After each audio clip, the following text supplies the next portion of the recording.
목회자들의 설교 준비와 변화하는 세상을 이해하는 데 도움을 주는 목회앤데이터. 오늘은 한부모 가정에 대해 알아봅니다. 목회데이터 연구소 김진양 부대표 나오셨습니다. 어서 오세요. 네, 안녕하세요. 네, 지난 10일이 한부모 가족의 날이었는데요. 배우자 없이 홀로 자녀를 양육하고 또 경제적으로 이끌어 가려고 하다 보니까 어려움이 많을 텐데 먼저 경제적 상황에 대해서 살펴볼게요.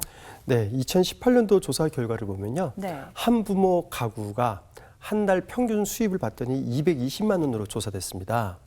그런데 그 동일한 2018년도에 우리나라 국민 전체 월 가구 평균 소득이 389만 원이거든요. 그러니까 국민 전체 평균에 비해서 57% 수준이니까 굉장히 낮은 소득을 지금 벌어들이고 있다, 그렇게 볼 수 있죠. 뿐만 아니라 한부모들에게 어느 계층에 속해 있는지 그렇게 주관적인 계층 의식을 물어봤습니다. 했더니 한부모 가정의 70%가 우리는 하층이다라고 이야기하고 있어요. 근데 양부모 가정에게 동일한 질문을 했더니 38%만 하층이라고 얘기하고 있어요. 이런 결과를 보면 한부모 가정들이 우리나라에서 우리 사회에서 여러 가지로 어려운 그런 경제적 형편에 놓여 있다는 것을 알 수 있죠. 이런 한부모 가정도 유형이 여러 가지가 있을 텐데 전반적인 특징 먼저 알려주시죠. 네, 우선 한부모가 되는 연령을 한번 조사한 결과를 봤더니 40대에서 55%가 한부모 가정이 되고 있습니다. 평균 43세가 되고 있거든요. 그리고 한부모가 되는 그 과정을 보면 78%가 이혼으로 한부모가 되는 거죠. 그러니까 한부모 가정의 대다수는 다 이혼 때문에 한 가정이 되는 겁니다. 근데 이렇게 여성이 경력 단절이 된 상태에서 40대 중반에 이제 한부모가 되면 다시 경력을 이어가기에는 굉장히 어려움을 많이 겪잖아요. 그러다 보니까 취업하는 상태도 47%가 4인 이업자 소규모 사업장에서 서비스업에 주로 종사하는 것으로 나타나고 있습니다. 그러니까 소규모 사업장의 서비스업이면 주로 식당 같은 데라든지 이런 영세 자영업자라든지 이런 쪽에서 일을 하고 있는 것으로 그렇게 볼 수 있죠. 이렇게 특징 함께 나눠봤는데요. 이혼한 한부모 가족의 경우는 양육비를 지원한다든지 이렇게 공동 양육에 책임이 있지 않습니까? 그렇죠. 네, 양쪽이 다 평등하게 지고 있었나요?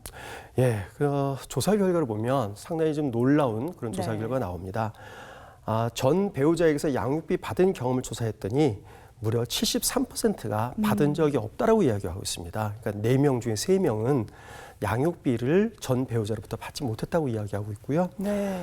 정기적으로 지급받았던 비율이 15%밖에 되지 않습니다. 이렇게 양육비를 보조받지 못하고 있기 때문에 경제적으로 어려움이 더욱더 가중되고 있는 것으로 그렇게 볼 수 있죠.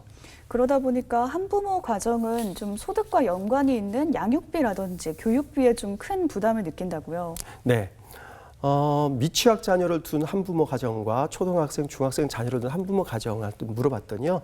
공이 가장 큰 어려움이 양육비, 교육비 부담이라고 이야기하고 있습니다. 82% 응답자가 이렇게 이야기를 하고 있었고요.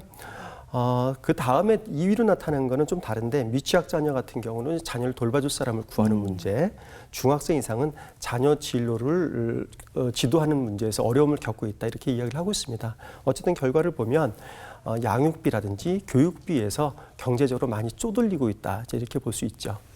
그렇다면 한부모 가정의 자녀들은 어려움이 있을 것 같은데 어떻던가요? 네, 보시는 것처럼 한부모 가정에서 부모님이 나가서 일을 하셔야 되기 때문에 한부모 가정의 아이들이 되게 방치된 경우가 많이 있습니다. 평일 방과 후에 어른 없이 혼자 지내는 비율을 봤더니요. 초등학생 중에 45%, 중학생 중에 54%가 혼자 지내고 있다고 얘기하고 있습니다. 그런데 양부모 가정에서는 초등학생이나 중학생 모두 8% 내지 9% 정도만이 혼자 지내고 있다는 거거든요. 그만큼 한부모 가정의 어린 자녀들이 돌봄을 제대로 받고 있지 못하다는 이제 그런 결과가 나온 거고요. 이렇게 혼자 있다 보니까 주로 하는 일이 뭐냐라고 물어봤더니 47% 거의 2명 중에 1명 정도가 TV 시청하고 컴퓨터 게임하는 것으로 일과를 보내고 있다고 이야기를 하고 있습니다. 반면에 양부모 자녀 아이들은 주로 학원 과외를 하고 있다고 이렇게 이야기를 하고 있거든요.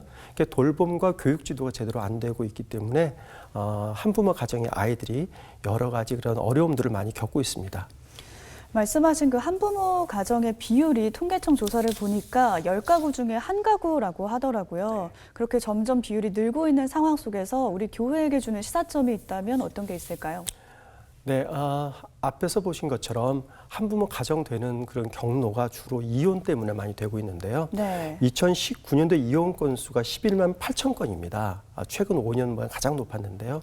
앞으로 여러 가지 사회 변화상 이혼은 점점 늘어날 것으로 보여지고 그러다 보면 한부모 가정도 늘어날 것으로 이렇게 예상이 됩니다. 요즘에 일부 교회에서 보면 지역 아동센터라는 것을 만들어서 한부모 가정 아이거나 양부모가 모두 맞벌이를 하는 경우에 그 자녀들을 모아서 네. 돌보고 학습 지도하고 그리고 식사까지 제공하는 그런 경우들이 많이 있는데 교회가 이런 것들도 지역사회를 섬기고 교회의 소외된 자녀들을 저희가 돌볼 수 있는 그런 중요한 역할이라고 그렇게 볼 수 있겠습니다.